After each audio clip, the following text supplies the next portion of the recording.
Hello दोस्तों, राम राम। स्वागत है आपका हमारे को नए वीडियो में। तो दोस्तों, आज के इस वीडियो में मैं आपको बताने वाला हूं कि आप ग्रो ऐप से किसी स्टॉक का फंडामेंटल एनालिसिस कैसे कर सकते हैं।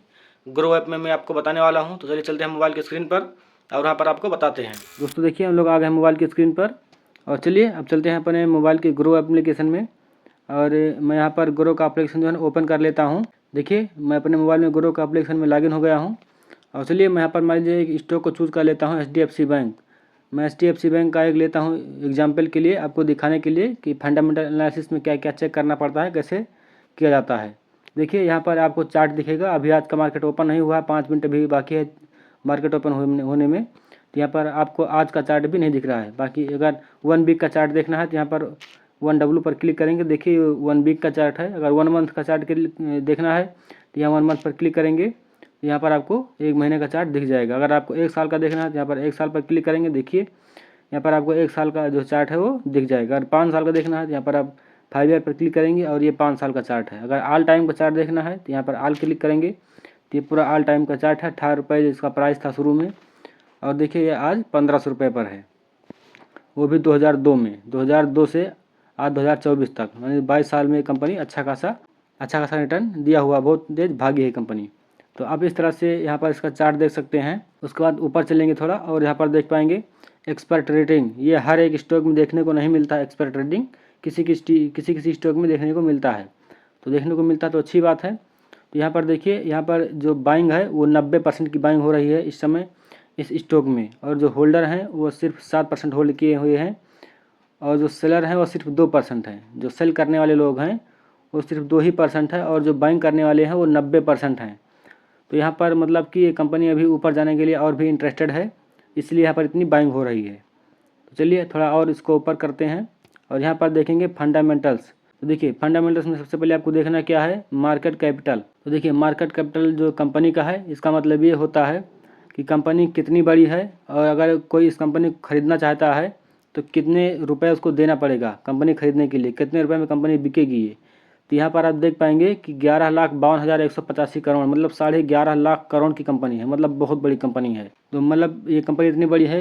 आपको मार्केट कैपिटल इसलिए भी देखना पड़ता है कि कंपनी इतनी बड़ी है कि अगर मान लीजिए कंपनी में कुछ हो जाता है, कंपनी में कुछ स्कैम होता है, कुछ क्रैश होता है, या मान लीजिए कुछ भी होता है कंपनी में, तो कंपनी दोबारा से अपने आप को उठा पाएगी कि नहीं, उसके पास इतना पैसा है कि नहीं। तो इसलिए कंपनी का मार्केट कैपिटल भी इसलिए भी देखा जाता है। ये एक ज़रूरी चीज़ है कि कंपनी के पास इतना फंड होना चाहिए, इतना कैपिटल होना चाहिए कि दोबारा अपने आप को ग्रो कर सके। उसके बाद देखिए पीई रेशियो देखना चाहिए आपको। पीई रेशियो का मतलब होता है कि आप 1 रुपये कमाने के लिए कितने रुपए लगाएंगे कंपनी में। तो यहाँ पर आपको 17.98 रुपये लगाना है 1 रुपये कमाने के लिए।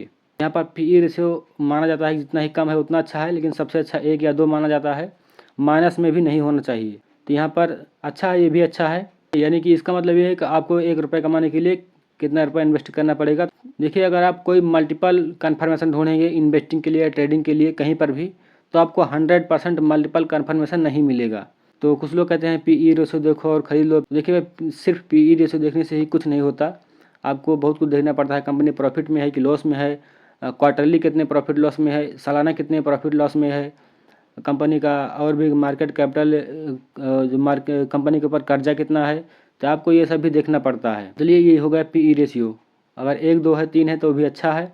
17 ये भी अच्छा है, बस आपको 1 रुपये कमाने के लिए ज़्यादा पैसे लगाना पड़ेगा, यही होता है। और अगर पीई रेशियो कम है, अगर मान लीजिए पीई रेशियो 1 है तो 1 रुपये लगा के आप 1 रुपये कमा सकते हैं, लेकिन यहाँ पर आप 17 रुपये लगा के 18 रुपये लगा के 1 रुपये कमाएंगे, इसीलिए कहा जाता है पीई रेशियो कम होना चाहिए। अब देखिए पीवी रेशियो क्या होता है, ये बुक वैल्यू के ऊपर निर्भर करता है। देखिए यहाँ पर आपको मिलेगा बुक वैल्यू 597.27 रुपये। आप जो कंपनी का करंट प्राइस है 1518 रुपये, अगर आप उसको यहाँ पर भाग देंगे बुक वैल्यू से तो आपका पीवी रेशियो निकल जाएगा। मैं आपको दिखा देता हूँ। 1518 रुपये जो है कंपनी का करंट प्राइस है, और जो बुक वैल्यू हो 597 रुपये 27 पैसा। 1519 रुपये, सॉरी 20 रुपये है। 1520 रुपये भागी कितना है 597 रुपये 27 पैसे। तो देखिए जो कंपनी का पीबी रेशियो है 2.54, यहाँ पर आप देख पाएंगे 2.54। देखिए पीबी रेशियो कंपनी का निकल के आ चुका है। तो इस तरह से आप कंपनी का जो पीबी रेशियो है बुक वैल्यू के ऊपर निर्भर करता है, जो आपके करंट प्राइस पर है। तो इस तरह से आप जो इसको भी माना जाता है कि जितना कम रहेगा उतना ही अच्छा है, 1-2, तो इसका पी रेशियो जो है अच्छा है। मतलब बुक वैल्यू का मतलब होता है कि कंपनी अगर कभी बंद हो गई या कुछ हो गई तो आपको रिटर्न कितना रुपये मिलेगा वापस। तो यहाँ पर देखिए आपको जो मिलेगा 597 रुपये 10 पैसे पर शेयर के हिसाब से मिलेगा। तो ये भी देखना बहुत ज़रूरी होता है। डेब्ट टू इक्विटी है, मतलब कंपनी के ऊपर जो कर्जा है। देखिए जब जो चीज़ यहाँ पर मेन चीज़ है, मुख्य चीज़ है, मैं वही चीज़ बता रहा हूँ आपको। जो कंपनी का ऊपर कर्जा है, डेब्ट टू इक्विटी, मतलब ये नहीं है, मतलब कोई कर्जा नहीं है कंपनी के ऊपर। ये कंपनी के लिए सबसे अच्छी बात है। आप किसी भी कंपनी का इसी तरह से चेक कर पाएंगे। तो चलिए यहाँ पर जो कर्जा है वो हमने देख लिया कि कुछ नहीं है। अब जो हम आते हैं फाइनेंशियल पर, इसका जो फाइनेंशियल रिकॉर्ड है वो कैसा है, प्रॉफिट में है कि लॉस में है, क्वार्टरली प्रॉफिट में है कि लॉस में है, ईयरली प्रॉफिट में है कि लॉस में है, हम वो भी देख लेते हैं। देखिए सबसे पहले आपको रेवेन्यू देखना है। यहाँ पर रेवेन्यू का ऑप्शन मिला सबसे पहले। तो यहाँ देखिए रेवेन्यू, देखिए जो क्वार्टरली है, रेवेन्यू का मतलब होता है सेल्स, कि कंपनी ने सेल्स कितना किया। तो देखिए क्वार्टरली अगर देखेंगे तो कंपनी अच्छा खासा सेल्स कर रही है। लेकिन अगर यहीं पर हम प्रॉफिट की बात करते हैं क्वार्टरली, तो देखिए अच्छा खासा प्रॉफिट ये भी कर रही है। लेकिन अगर रेवेन्यू हम ईयरली की बात करते हैं, रेवेन्यू की, देखिए यहाँ ईयरली पर, क्वार्टरली पर क्लिक करने के बाद देखिए यहाँ पर ईयरली जो अच्छा खासा सेल्स कंपनी कर रही है। लेकिन अगर प्रॉफिट भी देखेंगे ईयरली के हिसाब से तो देखिए अच्छा खासा प्रॉफिट में है कंपनी। तो इस तरह से देखिए कंपनी, कोई भी कंपनी अच्छा खासा सेल्स कर रही हो, अच्छा खासा प्रॉफिट कर रही हो, हर साल कंपनी ग्रो कर रही हो, तो ये हमारे लिए एक अच्छी बात है इन्वेस्ट करने के लिए। तो आप ये भी ज़रूर देखना। तो ये एक अच्छा संदेश है किसी भी कंपनी के लिए। अगर आप यहाँ चलेंगे, देखिए आप यहीं पर सब कुछ चेक कर लिया है। अगर यहाँ पर और भी डिटेल में जाना चाहते हैं तो व्यू डिटेल लिखे नीचे लिखा हुआ है, यहाँ क्लिक करेंगे। उसके बाद देखिए कंपनी प्रॉफिट लॉस में कहाँ पर है, कितना है। देखिए यहाँ पर जो कंपनी का रेवेन्यू है कितने करोड़ का हुआ है, 89,629 करोड़ का है कंपनी जो रेवेन्यू किया है कंपनी का। और जो एक्सपेंसेस खर्चा है कंपनी का 73,876 करोड़। देखिए जो रेवेन्यू है उससे कम हुआ है खर्चा, एक्सपेंसेस मतलब खर्चा कम हुआ है। तो ये अच्छी बात है, जितना सेल किया है, जितना कंपनी प्रॉफिट में है उससे खर्चा कम होना चाहिए, तभी तो कंपनी के पास कैश बचेगा, तभी तो कंपनी प्रॉफिट में रहेगी। तो इसके लिए जो खर्चा है कंपनी के पास कम हुआ है। अगर आप इस कंपनी का टोटल नेट प्रॉफिट देखेंगे, देखिए यहाँ पर 16,511 रुपये टोटल प्रॉफिट है कंपनी का। यहाँ पर क्वार्टरली की बात हो रही है। और ईयरली बात करेंगे, क्वार्टरली मतलब हर 3 महीने की। अगर ईयरली की बात करेंगे तो यहाँ ईयरली पर क्लिक करने के बाद देखिए हर साल कंपनी के पास जो टोटल प्रॉफिट हो रहा है, 2023 का जो प्रॉफिट था देखिए यहाँ पर, तो 46,148 करोड़ का एक साल में कंपनी का प्रॉफिट था, 46,148 करोड़। तो ये अच्छी बात है, जो प्रॉफिट है बढ़ता हुआ होना चाहिए। तो अच्छा खासा प्रॉफिट है कंपनी का। और यहाँ पर अगर दूसरी बात चेक करेंगे कि बैलेंस शीट, यहाँ बैलेंस शीट पर चेक करेंगे, देखिए जो कंपनी का करंट असेट्स है, जो कंपनी के पास असेट्स है, कंपनी के पास असेट्स जो है बढ़ते हुए होने चाहिए, नहीं बढ़ा होना चाहिए। और जो लाइबिलिटीज़ है वो घटा हुआ होना चाहिए। अगर कंपनी के असेट्स की बात करेंगे तो यहाँ पर देखेंगे 25,30,432 करोड़ का असेट्स है, मतलब बहुत बड़ी असेट्स है कंपनी के। से कोई असेट्स का मतलब होता है जैसे कुछ चीज़ हमें कमा कर दे रही है। जैसे हमारे लिए मोबाइल है, आप मोबाइल यूज़ करते हैं तो मोबाइल आपको कमा के दे रही है, आप मोबाइल से कुछ कमा रहे हैं, ट्रेडिंग कर रहे हैं, या कोई चैनल बना रहे हैं, या कहीं से पैसे कमा रहे हैं, तो जो आपको कमा के दे रही है वो आपके लिए असेट्स का काम करती है। जो लाइबिलिटीज़ है हमसे और बल्कि खर्चा करवाती है, जैसे मोटर बाइक हो गई, मोटरसाइकिल हो गई, आप उसमें हर डेली तेल डलवाते हैं लेकिन उससे कमा कुछ नहीं पाते हैं।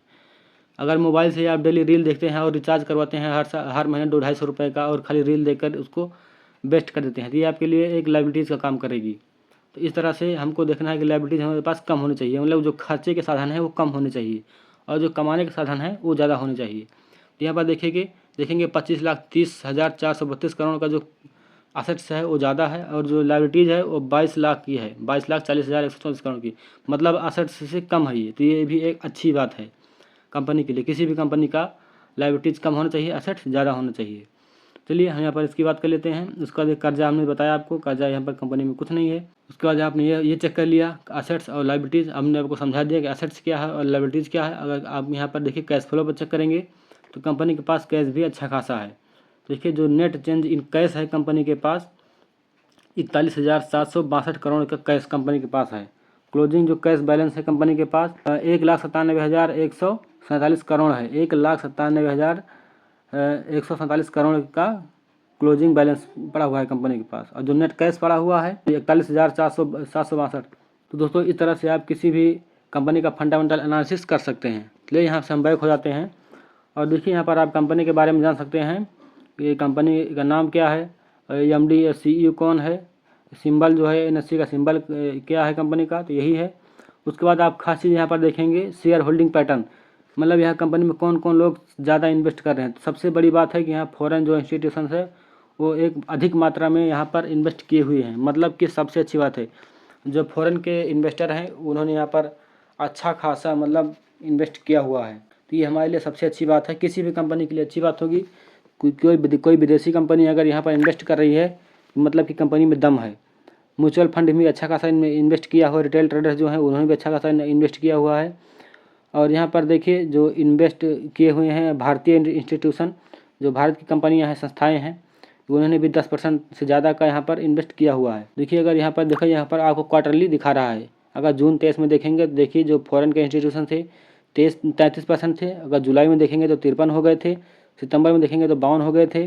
दिसंबर में फिर 52 हो गए थे। और 2024 में देखिए 47 हो गए। तो थोड़ा सा यहाँ पर कम हुआ है, लेकिन इतना भी कम नहीं हुआ है कि आप यहाँ पर आपको कुछ नुकसान हो सकता है। यहाँ पर एक अच्छा सिंबल है, इसके लिए आपको ये देखना ज़रूरी है कि यहाँ पर कंपनी में कौन कौन सबसे ज़्यादा इन्वेस्ट कर रहा है। सबसे ज़्यादा ज़रूरी है फॉरेन, डोमेस्टिक यानी कि अदर DI और FI, इन दोनों का जो इन्वेस्टमेंट है ज़्यादा होना चाहिए। उसके बाद आप देखिए किसी भी कंपनी को इतना चेक करने के बाद आपको चेक करना है कि मार्केट इस कंपनी का इंट्रिंसिक वैल्यू क्या है। इंट्रिंसिक वैल्यू एक असली कीमत है कंपनी का कि वो हमको सस्ते में मिल रहा है या महंगे में मिल रहा है।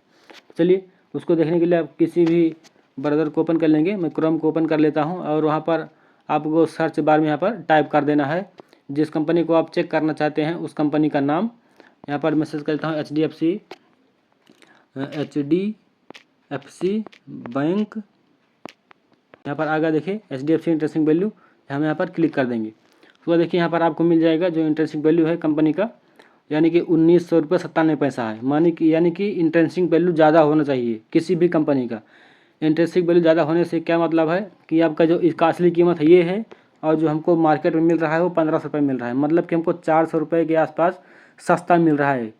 तो ये भी एक अच्छी बात है कंपनी के लिए, किसी भी स्टॉक के लिए। तो इस तरह से आप किसी भी स्टॉक का फंडामेंटल एनालिसिस कर सकते हैं। आपको ये सब इतना चीज़ देखना पड़ता है, ज़रूरी है।